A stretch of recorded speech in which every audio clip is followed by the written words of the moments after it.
وہ کسی نے کہا تھا کہ پتہ نہیں لوگ نفرتوں کے لیے وقت کہاں سے لے آتے ہیں، ہمارے پاس تو محبتوں کے لیے وقت نہیں ہے۔ تو اس دل کو تو محبتوں سے بھرنا تھا، اس دل کو تو شفاف رکھنا تھا، اس دل کو تو مزکا و مشفع رکھنا تھا، لیکن اس دل کو ہم نے نفرتوں سے بھر لیا اور خود تنگ ہو گئے۔ ہماری اپنی زندگی اذیتوں میں مبتلا ہے، تکلیفوں میں مبتلا ہے، ہم لوگوں کے لیے زحمت بنے ہوئے ہیں، جبکہ ہمارا وجود اللہ کی مخلوق کے لیے رحمت بننا چاہیے تھا۔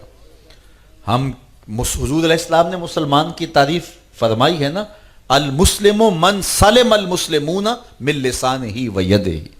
مسلمان کون ہے؟ جس کی نمازیں بڑی لمبی ہیں، جس کے سجدے بڑے طویل ہیں، جو ہے وہ لمبے لمبے چلے اور وظیفے کرتا ہے۔ نہیں، حضور نے مسلمان کی سادہ سی تعریف کی ہے۔ مسلمان وہ ہے جس کے ہاتھ سے اور جس کی زبان سے دوسرا مسلمان محفوظ رہے۔ یہ مسلمان کی تعریف کی ہے۔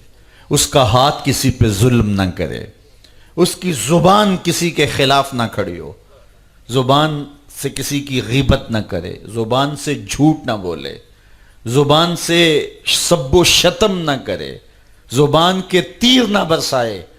کہتے ہیں جراحات السنان لہو تیامن ولا یلتام ما جرح اللسان۔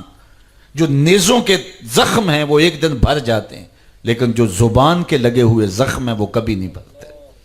تو اپنی زبان کو رحمت بنائیں، کسی کے لیے اذیت نہ بنائیں۔ چلتے چلتے بات کر دی اور اس کو اذیت میں مبتلا کر دیا اور تمہاری معمول کی کارروائی تھی۔ اس زبان کو قابو میں رکھو، اس زبان کو کنٹرول میں رکھو۔ میرے حضور نے فرمایا جو تمہارے دو جبڑوں کے درمیان ہے اور جو دو ٹانگوں کے درمیان ہے، یعنی تمہاری پارسائی کی جگہ، تم ان دو چیزوں کی مجھے ضمانت دے دو، میں محمد تمہیں جنت کی ضمانت دے دیتا ہوں۔ تو اس زبان کو قابو میں رکھنا ہے، اس سے کسی کو اذیت نہیں دینی۔ مسلمان لعان نہیں ہوتا، مسلمان گالیاں دینے والا نہیں ہوتا، مسلمان کسی کی عزت اور آبرو نہیں اچھالتا، پگڑیاں نہیں اچھالتا، کسی کا نقصان نہیں چاہتا۔ المسلم من سلم المسلمون من لسانہ و یدہ۔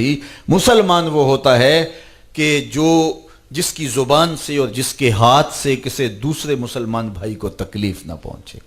وہ ایک رحمت کا وجود ہوتا ہے، وہ ایک پیکر خیر ہوتا ہے، اس کا وجود اللہ تعالیٰ جل شانہ کا انعام ہوتا ہے۔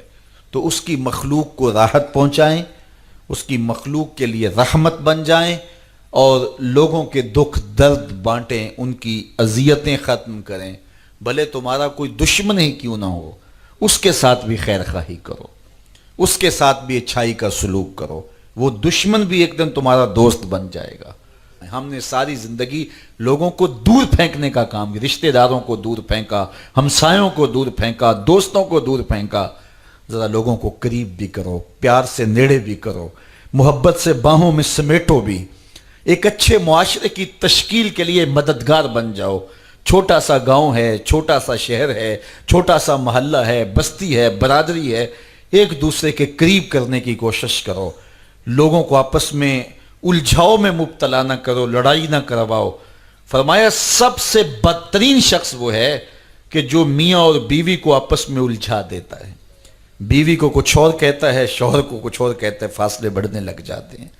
کتنا اچھا ہو کہ بیوی کو کہے کہ تیرے شوہر جیسا شوہر کوئی نہیں، اور شوہر کو کہے کہ ایسی بیویاں تو قسمت سے ملتی ہیں، تو وہ قریب ہوں گے۔ اسی طرح جہاں لڑائی ہو وہاں تو جھوٹ بولنا بھی جائز ہوتا ہے، چونکہ وہ خیر کے لیے ہے۔ تو شریعت نے جہاں کچھ موقع پہ اجازتیں دی ہیں تو یہ کہ دو آدمیوں کے درمیان محبت پیدا کرنے کے لیے، الفت پیدا کرنے کے لیے، لیکن ہم لوگوں کے درمیان نفرتوں کی دیواریں کھڑی کر دیتے ہیں۔ اللہ یاذ باللہ، یہ کتنا برا عمل ہے۔ بلکہ یہ جو عاملین ہیں ان کی بھی جان چھوڑیں، انہیں پتہ نہیں ہوتا کسی چیز کا، اور کوئی بندہ آتا ہے اور وہ کہتے ہیں تیرے رشتہ داروں کے اندر سے ہی تجھ کو کسی نے تعویذ ڈال دی ہے۔ یہ ساری زندگی پھر بدگمانی ختم ہی نہیں ہوتی۔ رشتہ داروں کے اندر کوئی تو ہوتا ہے جس سے اس کا اختلاف ہوتا ہے۔ اب ظاہر ہے کہ اسے کہے کہ تجھے کچھ بھی نہیں ہے تو پھر ہوگا کیا کہ پھر گاہک تو ختم ہو گیا، دکانداری تو یہی ختم ہو گئی نا، اسے کہے کہ تجھے کچھ بھی نہیں ہے۔ اب اسے اس کو ذہنی اور نفسیاتی مریض بنانا ہے تاکہ ہر اتوار کو چوکی بھرتا ہی رہے اور آتا ہی رہے. اب وہ کہے گا کہ جناب تیرے رشتہ داروں میں تیرے اوپر کسی نے کیا ہے.